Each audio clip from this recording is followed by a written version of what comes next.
Bismillahirrahmanirrahim. Alhamdulillahirabbil alamin wa bihi nasta'in ala umuri dunya waddin. Wa sallallahu wa sallama ala sayyidina Muhammad wa ala alihi wa sahbihi ajma'in. Subhanaka la ilma lana illa ma 'allamtana innaka antal alimul hakim. Wa la haula wa la quwwata illa billahil aliyyil azim. قال المؤلف رحمه الله تعالى ونفعنا بعلومه في الدارين آمين. Alhamdulillah, minggu kemarin kita sudah membahas masalah rukun iman secara global, karena kita mengetahui bahwa rukun iman itu adalah 6, yaitu antuk minabillah, beriman kepada Allah, wa malaikatihi, malaikat, wa kutubihi, antuk minabillahi wa malaikatihi wa kutubihi wa rusulihi wal yaumil akhir wa bil qadari khairihi wa syarrihi minallahi subhanahu wa ta'ala. Ini secara global. Karena secara terperinci, hendaklah kita iman kepada Allah, kita mengetahui sifat yang wajib bagi Allah Subhanahu wa taala dan sifat yang mustahil bagi Allah Subhanahu wa taala dan sifat yang wajib bagi Allah Subhanahu wa taala. Sifat yang wajib bagi Allah Subhanahu wa taala yaitu adalah 20. Sifat yang mustahil bagi Allah Subhanahu wa taala 20. Sifat yang jaiz bagi Allah Subhanahu wa taala adalah 1. Jadi berapa? 41. Itu wa yajibu, wajib, ala kulli mukallaf. Arti mukallaf baligh dan berakal. Bila sudah baligh berakal, artinya orang itu mukallaf, dibeban dengan ibadah kepada Allah Subhanahu wa ta'ala. Wa yajibu ala kulli mukallafin an ya'rifa atau an ya'taqida, ia beriktikad atau ma'rifat kepada Allah Subhanahu wa ta'ala yang wajib dan yang mustahil dan yang jaiz.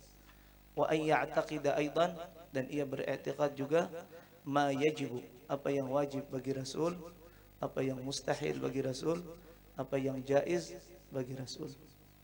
Itu antuk minabillah wa malaikatihi. Cukup bagi kita beriktikad bahwa ada malaikat.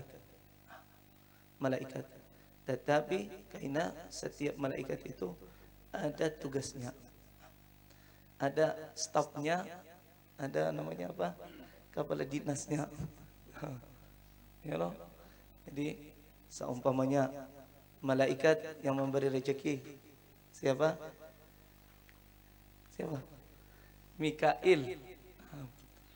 Yang wahyu Sayyidina Jibril alaihi salam. Yang ta'taqid ada malaikat namanya Jibril, tugasnya menyampaikan wahyu kepada seluruh nabi. Mikail tugasnya memberi rezeki.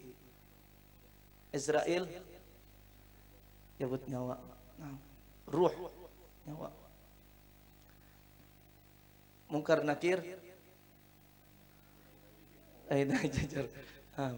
Mungkar nakir kita beriktikad ada yang menanya kita di dalam kubur. Setiap orang yang meninggal itu pasti ada pertanyaan dari 2 malaikat, ya loh. Yaitu apa pertanyaannya? Siapa Tuhan engkau? Siapa nabi engkau? Bagaimana pendapat engkau terhadap Rasul yang diutus? Melainkan 10 orang yang aman dari pertanyaan mungkar dan nakir. Mungkin kita memahami aman artinya tidak ada pertanyaan atau dimudahkan oleh Allah Subhanahu wa taala baginya. Yang pertama, orang yang sebelum guring membaca surah Tabarak, itu insyaallah amanun min fattanil qabr, aman dari fitnah kubur.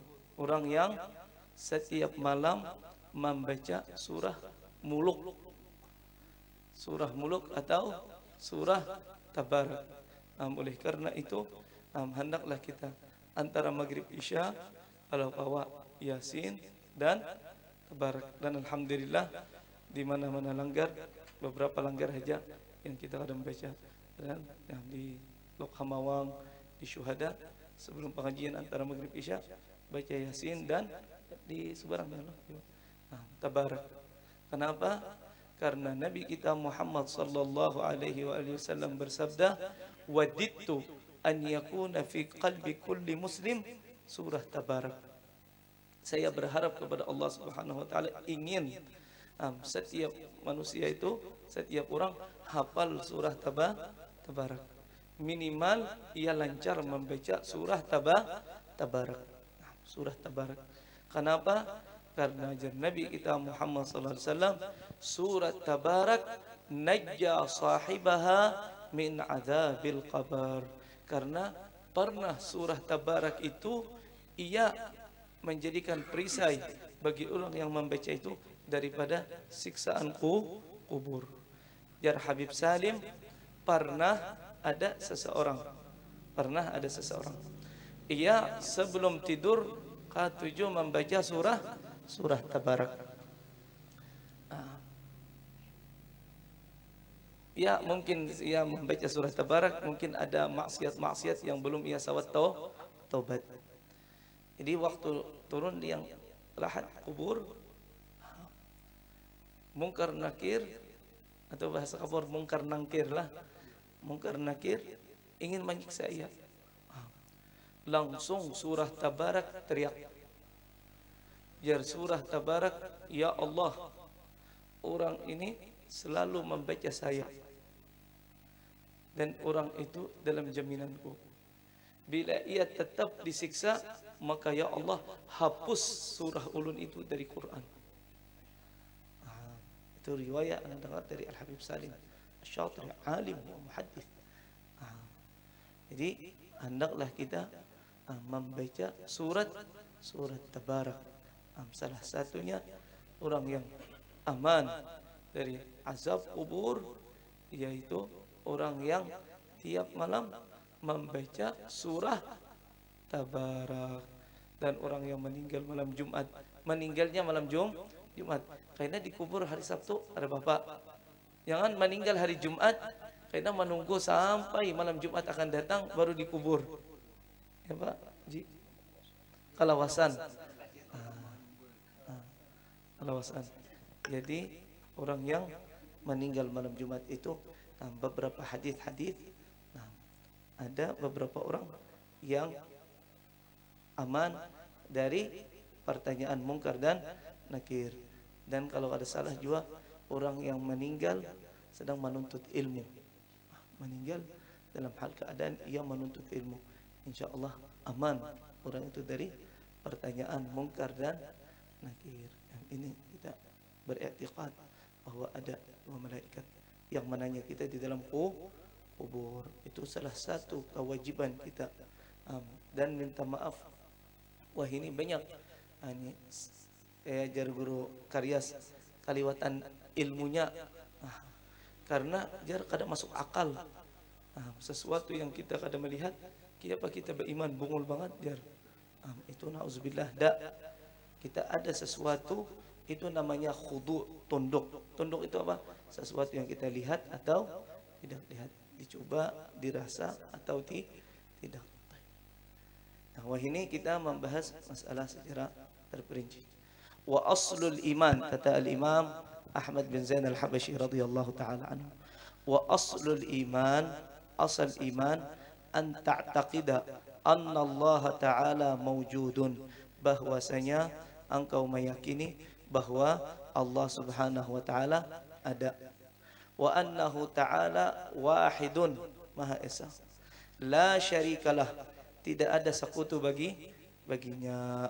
Qul huwallahu ahad wa ilahukum ilahun wahid la ilaha illa huwar Ar-Rahmanur Rahim.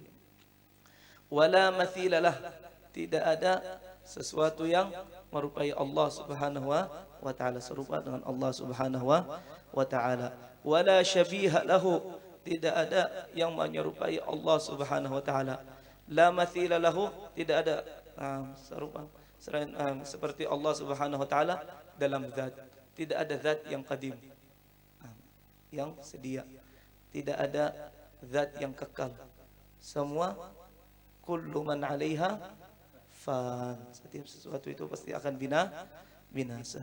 Wala syabiha lahu, tidak ada yang merupai Allah Subhanahu wa taala dalam sifatnya. Tidak ada yang memiliki kudrat yang kuasa melainkan Allah Subhanahu wa taala. Sifat yang berkehendak, iradat, melainkan Allah Subhanahu wa taala. Tidak ada yang memiliki sifat ilmu melainkan Allah Subhanahu wa taala. Ilmu Allah Subhanahu wa taala mengetahui sebelum terjadi sesuatu. Kalau kita setelah terjadi sesuatu baru kita mengetahui. Kalau ilmu Allah Subhanahu wa taala sebelum terjadi maka sudah diketahui oleh Allah Subhanahu wa taala. Laisa kamitslihi syai'un wa huwas samiul basir. Tidak ada pun sesuatu pun yang merupai Allah Subhanahu wa taala. Itu artinya Allah mukhalifun lil hawadits. Bersalahan Allah Subhanahu wa taala dengan segala yang baharu. Wa huwas samiul basir. Allah Subhanahu wa taala yang maha mendengar dan maha melihat. Khalaqas samawati wal ard, mencipta langit dan bumi. Wa khalaqal mauta wal hayat, Allah Subhanahu wa taala yang mencipta maut, kematian dan kehidupan. Tidak ada yang meninggal melainkan dengan takdir Allah Subhanahu wa taala. Walaupun beuntalan ya loh. Bila ia beuntalan, bila sampai waktunya, bila jadinya kada mati ya harus disalin, ya Pak. Guru percaya kan? Nah, haram lah. Sudah.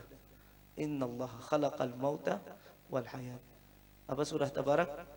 Huwallazi khalaqal mauta wal hayata liyabluwakum ayyukum ahsanu amala.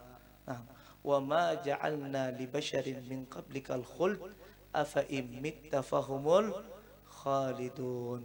Kullu nafsin dha'iqatul maut wa nabluukum bisyarri wal khairi fitnah wa ilaina turja'un. Arti firman Allah Subhanahu wa taala, Allah yang mencipta kematian dan kehidupan. Kenapa? Biar antaranya itu, antara kita hidup dan menjelang mati, antaranya yang ada ujian dari Allah Subhanahu wa taala, siapa yang baik amalan. In khairan fa khairun, bila amal baik dibalas dengan kebaikan. Faman ya'mal mithqala dzarratin khairan yarah wa man ya'mal mithqala dzarratin syarran yarah. Huwallazi khalaqal maut wa ma ja'alna li basharin min qablikal khuld afa in mitta fahumul khalidun. Tidak ada yang kekal hidup dunia. Andai kata ada yang orang yang kekal, maka Nabi Muhammad SAW lebih utama. Afa in mitta fahumul khalidun. Wa nabluukum bisyarri wal khairi fitnah wa ilaina turja'un. Kami beri cubaan kepada kalian, fitnah. Dari kebaikan, diberikan sehat afiat, diberikan kesusahan. Bagaimana kita menghadapi takdir Allah Subhanahu wa taala. Thumma ilaina turja'un. Kemudian kita kembali kepada Allah Subhanahu wa taala.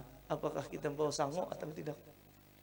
Minta maaflah, jangan merasa sangu itu artinya kayak kita memikul. Salah. Wallah, salah. Kita jangan bertahlil atau apa. Ia sudah membawa. Orang membawa itu kada mesti memikul, pintar. Amal ibadah kita tunggang, ia memudahkan bagi kita. Dan orang yang meninggal itu lebih utama ia daripada kita, daripada pahala. Kita ini beribadah kepada Allah Subhanahu wa taala karena perjalanan kita masih jauh. Ini kita masih belum dalam perjalanan. Ini kita masih santai aja.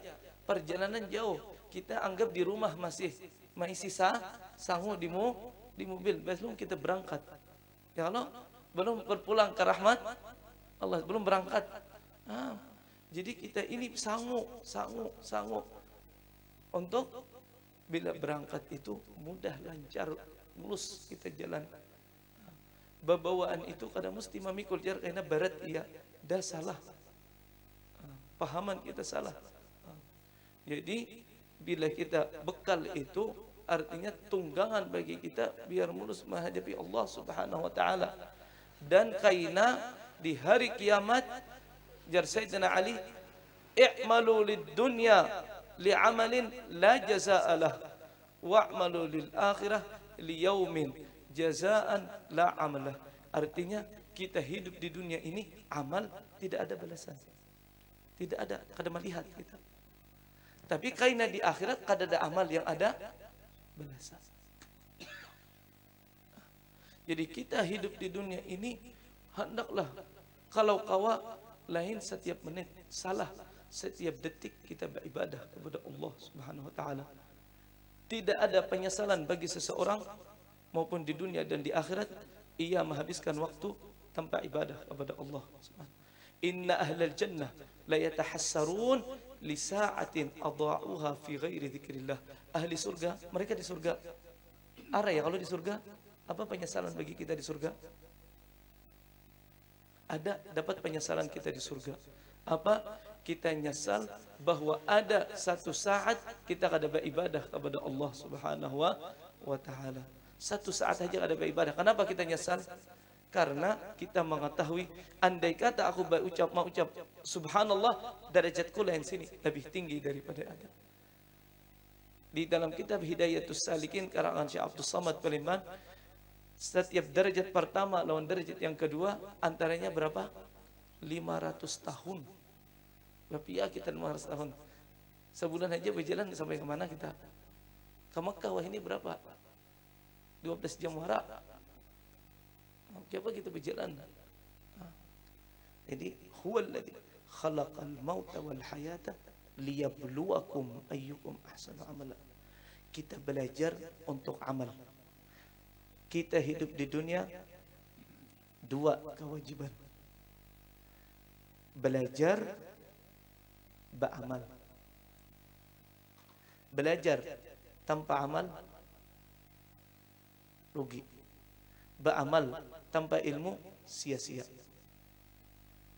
Yang baiknya sambil menuntut, sambil beramal. Berdua jalan. Dua sayap. Kata Imam Syekh Abdul Qadir Jailani, kita menghadapi Allah dengan dua sayap, amal dan ilmu menuju ke hadrat Allah Subhanahu wa taala. Wa qur rabbi zidni ilma wa 'allamaka ma lam takun ta'lam wa kana amrullahi 'alaika 'azima. Dan mudah-mudahan kita lanjut yang berikutnya. Sallallahu alaihi wasallam. Alhamdulillah rabbil alamin.